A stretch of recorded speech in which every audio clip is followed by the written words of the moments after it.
Samajwadi party के अध्यक्ष अखिलेश यादव द्वारा भले ही पीडीए की बात की जा रही है, लेकिन मैं आपको सीधे लिए चलता हूं अमेठी, जहां पर पिछड़ा वर्ग सम्मेलन का आयोजन किया गया है, जिसमें पिछड़ा वर्ग समाज के बड़े बड़े नेता मौजूद हैं।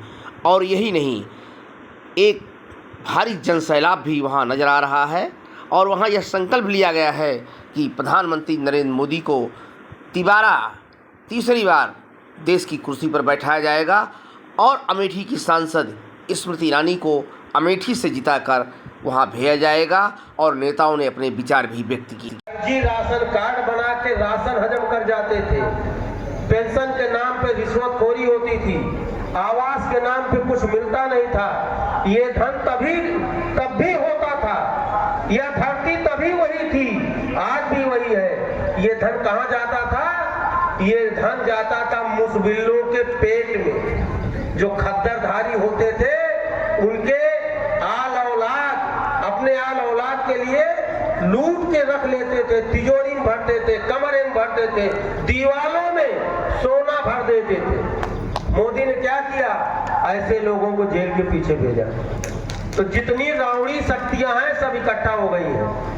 आप लोगों का हक हकूक छीनने वाले जितने चोट्टे थे सब इकट्ठा हो गए। काहे लिए? मोदी हराओ।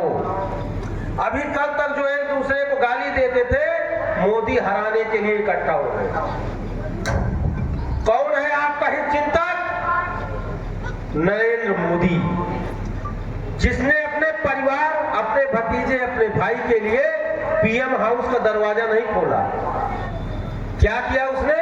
आप सबको अपना परिवार माना, आपके बच्चों को घर बनवाया, आपके बच्चों का राशन आपके घर तक पहुंचाया, आपकी पेंशन आपके खाते में डलवाई, किसान भाइयों की सम्मानित किसान भाइयों के खाते में पहुंचाया।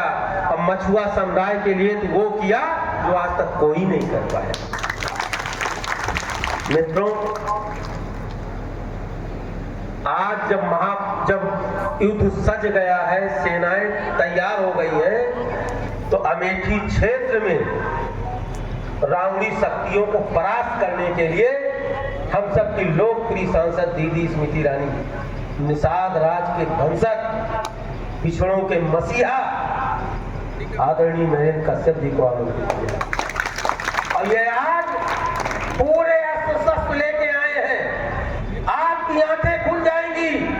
आपके हक हकूक पे डाका डालने वाले लोग किस तरह सफेद कुर्ता पहन के, चेहरे पे लालिमा लेकर के, आपका भूखा पेट उनको नहीं दिखाई पड़ता है, वो अपना हक अपना साधते हैं। तो मित्रों, 20 तारीख को जब चुनाव में जाइएगा तो अपने बच्चों का आगे का भविष्य ध्यान दीजिएगा।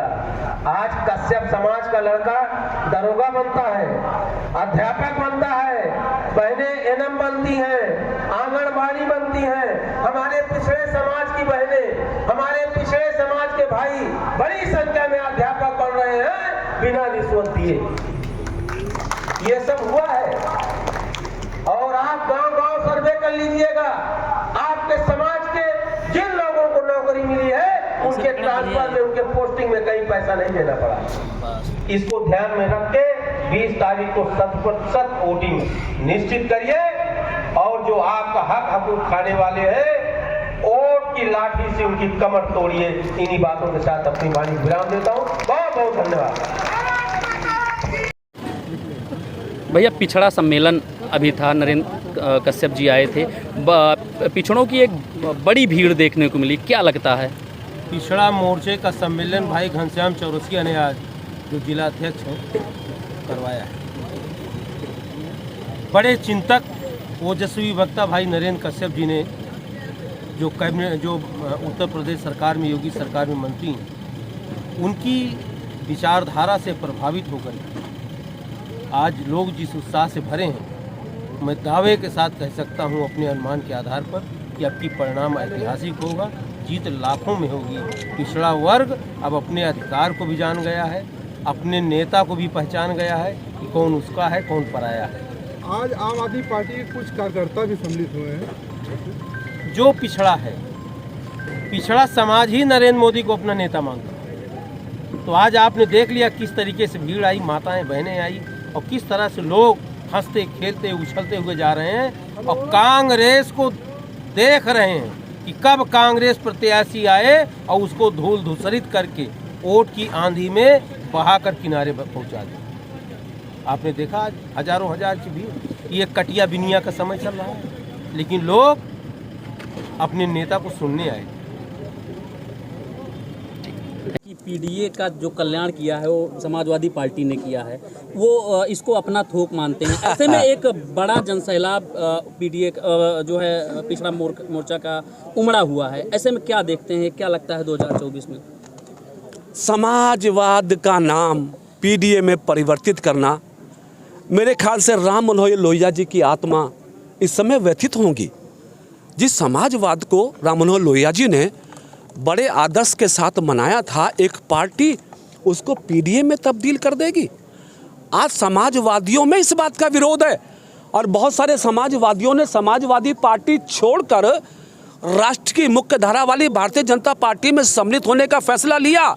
और समाजवादियों को इस बात का पता है, पीडीए वालों को इस बात का पता है, 2014, 2017, 2019, 2022 लगातार उत्तर प्रदेश की जनता भारतीय जनता पार्टी को आशीर्वाद दे रही है, सपा बसपा कांग्रेस को नकार रही है।